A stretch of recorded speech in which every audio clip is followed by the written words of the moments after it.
ಗುಂಡಿನ ದಾಳಿ ಮೂಲಕ ಹತ್ಯೆಗೆ ಸಂಚು ಎಂದ ಜನಾರ್ದನ ರೆಡ್ಡಿ. ಅದಕ್ಕೆ ಸಾವಿರಾರು ದಾರಿಗಳಿರುತ್ತವೆ ಎಂದು ಭರತ್ ರೆಡ್ಡಿ ಕೌಂಟರ್. ಬಳ್ಳಾರಿಯಲ್ಲಿ ಬದ್ಧ ವೈರಿಗಳ ನಡುವೆ ಮಹಾ ಯುದ್ಧವೇ ಶುರುವಾಗಿದೆ. ನಾನು ಬರುತ್ತಾ ಇದ್ದ ಹಾಗೆ ಕೂಗಿದ್ರು, ಗುಂಡು ಹಾರಿಸಿದ್ರು. ಅಂದ್ರೆ ನನ್ನ ಮುಗಿಸೋದಕ್ಕೆ ನಡೆದಿರೋ ಹುನ್ನಾರ ಇದು ಅಂತ ಶಾಸಕ ಜನಾರ್ದನ ರೆಡ್ಡಿ ಗಂಭೀರ ಆರೋಪ ಮಾಡಿದ್ದಾರೆ. ಇದಕ್ಕೆ ಭರತ್ ರೆಡ್ಡಿ ತಿರುಗೇಟು ಕೊಟ್ಟಿದ್ದು, ಅದಕ್ಕೆ ಸಾವಿರಾರು ದಾರಿಗಳು ಇರುತ್ತವೆ ಅಂದಿದ್ದಾರೆ. ನಾನು ಕಾರ್ ಇಳಿದ ತಕ್ಷಣ ಫೈರಿಂಗ್ ಸ್ಟಾರ್ಟ್ ಆಯ್ತು. ಕಾರ್ ಇಳಿದ ತಕ್ಷಣ ಇವತ್ತು ಫೈರಿಂಗ್ ಶುರು ಆಯಿತು. ಏನು ಲಾ ಅಂಡ್ ಆರ್ಡರ್ ಗೊತ್ತಿಲ್ಲ. ನನ್ನ ಮನೆ ಮುಂದೆ ಬಂದು 1 ಗಂಟೆಗಳ ಕಾಲ ಚೈರ್ಸ್ ಹಾಕೊಂಡು ಅವ್ರು ಕುತ್ಕೊಂಡು ನಾನು ಬರೋವರೆಗೂ ವೆಯ್ಟ್ ಮಾಡ್ತಾ ಇದ್ದಾರೆ. ಅಂದರೆ ಮೋಸ್ಟ್ಲಿ ಇವರಿಗೆ ಯಾವ ಪೊಲೀಸ್ ಇಂಟೆಲಿಜೆನ್ಸ್ ಮೂಲಕ ನನ್ನ ಪ್ರಯಾಣ ಗೊತ್ತಾಗಿರಬೇಕು. ನಾನು ಬಂದ ಮೇಲೇ ಇವತ್ತು ಫೈರಿಂಗ್ ಯಾಕೆ ಮಾಡಬೇಕು? ಇನ್ನು ಬೇರೆ ಅರ್ಥ ಏನಿದೆ ಹೇಳಿ ನಿಮಗೆ? ಅಂದರೆ ಯಾವುದೇ ಒಂದು ರೀತಿಯಲ್ಲಿ ಜನಾರ್ದನ್ ರೆಡ್ಡಿಯನ್ನ ಅಂತ್ಯ ಮಾಡಬೇಕು. ನೋಡಿ, ಸಂಚು ಮಾಡದೆ ಇಲ್ಲಿವರೆಗೆ ಅವನ್ನೇನೋ ಮಾಡ್ಬೇಕಂದ್ರೆ ಇಲ್ಲಿವರೆಗೆ ಬರೋ ಅವಶ್ಯಕತೆ ಇಲ್ಲ. ಅದಕ್ಕೆ ಸಾವಿರಾರು ದಾರಿಗಳು ಇರ್ತವೆ. ಅವನೇನು ದೊಡ್ಡ ಪಾಳೆಗಾರನ ಇಲ್ಲಿವರೆಗೆ ಬಂದು ಮಾಡೋಕ್ಕೆ? ಅವನು ಎಂಥ ಪಾಳೆಗಾರನೋ ಏನೋ ಅಂತೇಳಿ ಎಲ್ಲರಿಗೂ ಇಡೀ ಬಳ್ಳಾರಿಗೆ ಗೊತ್ತಿದೆ. ಮಾಡ್ಬೇಕಂದ್ರೆ ಏನನ್ನ ಮಾಡ್ಬೋದು. ನಮ್ಮ ಅಜ್ಜನ ವಾಲ್ಮೀಕಿ ಅಜ್ಜನ ವಿರೋಧಿ ಏನೋ ಇವನಿದಾನಲ್ಲ, ಇವನು ತಕ್ಷಣವಾಗಿ ಮರ್ಡರ್ ಮಾಡಿದಕ್ಕೋಸ್ಕರ ಇವತ್ತು ಬಳ್ಳಾರಿಯಲ್ಲಿ ಶಾಂತಿಯನ್ನು ಕೆಡ್ಸಕ್ಕೆ ಇವನೇನು ಪಣ ತೊಟ್ಟಿದಾನಲ್ಲ, ಇವನು ಅರೆಸ್ಟ್ ಆಗ್ಬೇಕಂತೇಳಿ ನಮ್ಮ ಆಗ್ರಹ ಇದೆ. ಇನ್ನು ಭರತ್ ರೆಡ್ಡಿ ಕಡೆಯಿಂದಲೇ ಫೈರಿಂಗ್ ಮಾಡಲಾಗಿದೆ ಅಂತ ಜನಾರ್ದನ್ ರೆಡ್ಡಿ ಆರೋಪಿಸಿದ್ದಾರೆ. ಇದಕ್ಕೂ ಭರತ್ ರೆಡ್ಡಿ ಕೌಂಟರ್ ಕೊಟ್ಟಿದ್ದು, ಶಾಸಕ ಜನಾರ್ದನ್ ರೆಡ್ಡಿಯೇ ಫೈರಿಂಗ್ ಮಾಡಿಸಿದ್ದಾರೆ ಅಂದ್ರು. ಅವನು ಸತೀಶ್ ರೆಡ್ಡಿ ಪ್ರೈವೇಟ್ ಗನ್ಮೆನ್ಗಳನ್ನ ಕರ್ಕೊಂಡು ಬಂದು ಕಾನೂನಿಗೆ ಪೂರ್ತಿ ವಿರುದ್ಧ, ಪ್ರೈವೇಟ್ ಗನ್ಮೆನ್ಗಳು ಇಟ್ಕೊಳ್ಳುವಂಥದ್ದು ಪೂರ್ತಿ ಕಾನೂನಿಗೆ ವಿರುದ್ಧ. ಪ್ರೈವೇಟ್ ಗನ್ಮೆನ್ಗಳನ್ನ ತಗೊಂಡು ಬಂದು ಈ ರೀತಿ ಬುಲೆಟ್ಗಳನ್ನ ಹಾರಿಸಿ ಸ್ಟ್ರೈಟ್ ಅವೇ ನಾನು ಕರೆಕ್ಟಾಗಿ ಕಾರ್ ಇಳಿದಿದ್ದೀನಿ, ಒಬ್ಬನ್ ಕೂಗ್ತಾ ಇದ್ದ ಜನಾರ್ದನ್ ರೆಡ್ಡಿ ಬಂದ ಅಂತೇಳಿ. ಬಂದ ತಕ್ಷಣ ಫೈರ್ ಮಾಡ್ರಿ ಅಂದ ತಕ್ಷಣ ಫೈರಿಂಗ್ ಸ್ಟಾರ್ಟ್ ಮಾಡಿದ್ರು. ಅವರೇ ಜನಾರ್ದನ್ ರೆಡ್ಡಿ ಅವರೇ ಫೈರ್ ಮಾಡಿಸಿ ಈ ಮರ್ಡರ್ಗೆ ಕಾರಣವಾಗಿದ್ದಾರೆ. ಅವರೇ ಮಾಡಿಸಿದ್ದಾರೆ. ಜನಾರ್ದನ್ ರೆಡ್ಡಿ ಅವರು, ಸೋಮಶೇಖರ್ ರೆಡ್ಡಿ ಅವರು ಮತ್ತು ಅವರು ಬೆಂಬಲಿಗರೇ ಇವತ್ತು ಮೇಜರ್ ಆಗಿ A1 ಬಂದ್ಬಿಟ್ಟು ಜನಾರ್ದನ್ ರೆಡ್ಡಿ, A2 ಬಂದ್ಬಿಟ್ಟು ಸೋಮಶೇಖರ್ ರೆಡ್ಡಿನೇ ಈ ಮರ್ಡರ್ ಮಾಡಿಸೋಕೆ ಕಾರಣ.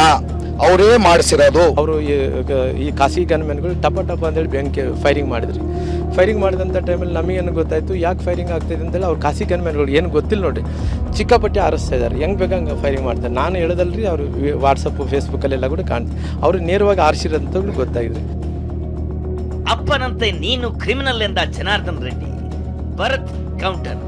ವಿಷಯ ಏನಂತಾಗಿ ನಾನು ಹೇಳ್ತಾ ಇದ್ದೀನಿ, ಅವನು ನಾರಾಯಣ್ ರೆಡ್ಡಿ, ಭರತ್ ಅವರ ಅಪ್ಪ, ಅವನು ದೊಡ್ಡ ಕ್ರಿಮಿನಲ್ ಅಂತ. ಅವನು ಬಳ್ಳಾರಿಯಲ್ಲಿ ನಾವು ಈ ಕ್ರಿಮಿನಲ್ಗಳ ವಿರುದ್ಧನೇ ನಾವು ಫೈಟ್ ಮಾಡ್ತಾ ಬಂದಿದ್ದು. ನಾರಾಯಣ್ ರೆಡ್ಡಿ ಏನು ಕ್ರಿಮಿನಲ್ ಇತ್ತು, ಮಗ ಕೂಡ ಅದೇ. ಇವ್ರು ರಾಜಕೀಯಗಳು ನಾವಾಗಿರ್ಬೋದು, ನಮ್ಮ ತಂದೆಯವರಾಗಿರ್ಬೋದು, ನೋಡ್ಕೊಂಡೇ ಬಂದಂಥವ್ರು. ಅವ್ರನ್ನ ಇವತ್ತು ಸೋಲ್ಸೆ ನಿಂತಂಥವ್ರು. ಇವತ್ತಿಂಥ ಚಿಲ್ಲರೆ ರಾಜಕಾರಣ ಯಾರ ಮುಂದೆ ನಡಿಬೋದು, ಭರತ್ ರೆಡ್ಡಿ ಮುಂದೆ ನಡೆಯಲ್ಲ, ಕಾಂಗ್ರೆಸ್ ಪಾರ್ಟಿ ಮುಂದೆ ನಡೆಯಲ್ಲ ಅಂತೇಳಿ ನಿಮ್ಮ ಮೂಲಕ ಅವ್ನಿಗೆ ಹೇಳಕ್ಕಿಚ್ಚು.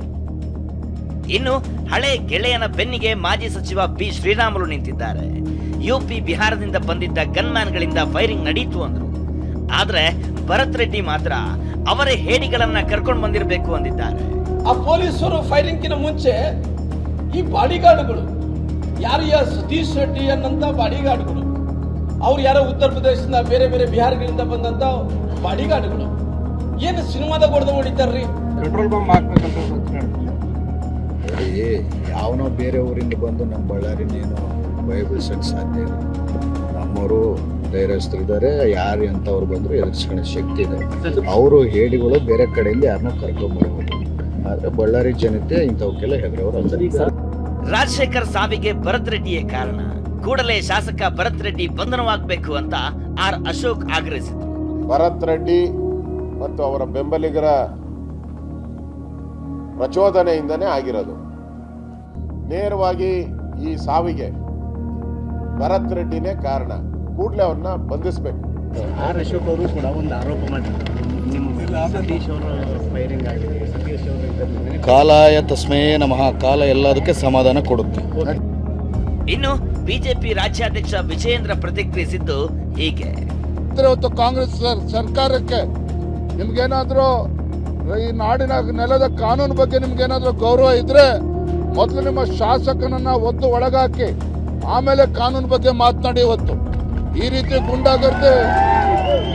ಗುಂಡಾಗರ್ದೆ ಇಲ್ಲಿ ನಡೆಯೋದಿಲ್ಲ ಅನ್ನೋದು ಅವ್ರಿಗೂ ಕೂಡ ಅರ್ಥ ಆಗಬೇಕು. ಯಾರ ಗನ್ನಿಂದ ಫೈರಿಂಗ್ ಆಗಿದೆ ಅಂತ ತನಿಖೆಗೆ ಸೂಚನೆ ಕೊಟ್ಟಿದ್ದೀನಿ ಅಂತ ಸಿಎಂ ಸಿದ್ದರಾಮಯ್ಯ ಹೇಳಿದ್ರು. ಅದನ್ನ ಎಂಕ್ವೈರಿ ಮಾಡಕ್ ಹೇಳಿದ್ದೀನಿ. ಯಾರ ಗನ್ನಿಂದ ಬುಲೆಟ್ ಬಂದಿದೆ ಅಂತ ಹೇಳೋದು ಗೊತ್ತಾಗಬೇಕಲ್ಲ. ಅದು ಬಿಜೆಪಿಯವರು ಗನ್ನಿಂದ ಬಂದಿದೆಯಾ ಇಲ್ಲ ಕಾಂಗ್ರೆಸ್ನವ್ರ ಗನ್ನಿಂದ ಬಂದಿದೆಯಾ ಅಂತ ಗೊತ್ತಾಗಬೇಕು. ಅದಕ್ಕೋಸ್ಕರ ಅದನ್ನು ತನಿಖೆ ಮಾಡಿ ಎಂಕ್ವೈರಿ ಮಾಡಿ. ಮತ್ತೊಂದ್ ಕಡೆ ಶಾಸಕ ನಾರಾ ಭರತ್ ರೆಡ್ಡಿ ನಡೆ ಬಗ್ಗೆ ಸಿಎಂ ಸಿದ್ದರಾಮಯ್ಯ ಸಿಟ್ಟಾಗಿದ್ದಾರೆ. ಬಳ್ಳಾರಿ ಘಟನೆ ಬಗ್ಗೆ ಸಿಎಂ ತೀವ್ರ ಬೇಸರ ಹೊರಹಾಕಿದ್ದಾರೆ ಅಂತ ಹೇಳಲಾಗಿದೆ.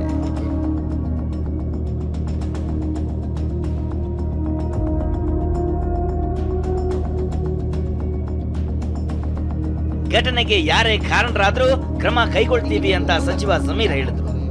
ಈಗ ಪೊಲೀಸ್ ಅವರು ತನಿಖೆ ಮಾಡ್ತಾ ಇದ್ದಾರೆ. ಆ ತನಿಖೆದಲ್ಲಿ ಗೊತ್ತಾಗ್ತದೆ ಯಾರು ಹೆಂಗ್ ಫೈರಿಂಗ್ ಆಯ್ತು. ಅದೇ ಇದಾಗಬಾರ್ದಾಗಿದ್ದು ಹೆಂಗಾಯ್ತು ಅಂತ ಅವರು ಸಿಟ್ಟು ಮಾಡಿಕೊಂಡು ಈ ಸಣ್ಣ ವಿಚಾರಕ್ಕೆ ಇಷ್ಟೆಲ್ಲ ದೊಡ್ಡ ಮಟ್ಟದಲ್ಲಿ ಗಲಾಟೆ ಆಗಿದೆಯಲ್ಲ ಅಂತ ಹೇಳ್ಬಿಟ್ಟು CM ಬೇಜಾರು ಮಾಡಿಕೊಂಡ್ರು. ಈಗ ಪೊಲೀಸವರು ತನಿಖೆ ಮಾಡ್ತಾ ಇದ್ದಾರೆ. ತನಿಖೆದಲ್ಲಿ ಗೊತ್ತಾಗ್ತದೆ ಯಾರು ಮಾಡಿದ್ದಾರೆ, ಏನು ಮಾಡಿದ್ದಾರೆ, ಫೈರಿಂಗ್ ಹೆಂಗಾಯಿತು, ಏನಾಯ್ತು ಅಂತ ಪೊಲೀಸರು ತನಿಖೆ ಮೇಲೆ ಗೊತ್ತಾಗ್ತದೆ. ಅದು ಯಾರನ್ನ ಇರಲಿ, ಯಾರು ಮಾಡಿದ್ದಾರೆ ಅವ್ರ ಮೇಲೆ ನಾವು ಕ್ರಮ ತಗೊಳ್ತೀವಿ. ಬಳ್ಳಾರಿಯಲ್ಲಿ ಬ್ಯಾನರ್ ವಿಚಾರಕ್ಕೆ ಫೈರಿಂಗ್ ಪ್ರಕರಣವನ್ನ ಗಂಭೀರವಾಗಿ ಪರಿಗಣಿಸುವಂತೆ ಬಿಜೆಪಿ ಹೈಕಮಾಂಡ್ ಸೂಚಿಸಿದೆ. ಹೀಗಾಗಿ ನಾಳೆ ಬಳ್ಳಾರಿಗೆ ಬಿಜೆಪಿ ನಾಯಕರ ನಿಯೋಗ ಭೇಟಿ ನೀಡೋ ಸಾಧ್ಯತೆ ಇದೆ. ಶಿವಕುಮಾರ್ ಪತ್ತಾರ್ ಜೊತೆ ವಿನಾಯಕ್, TV9 ಬಳ್ಳಾರಿ.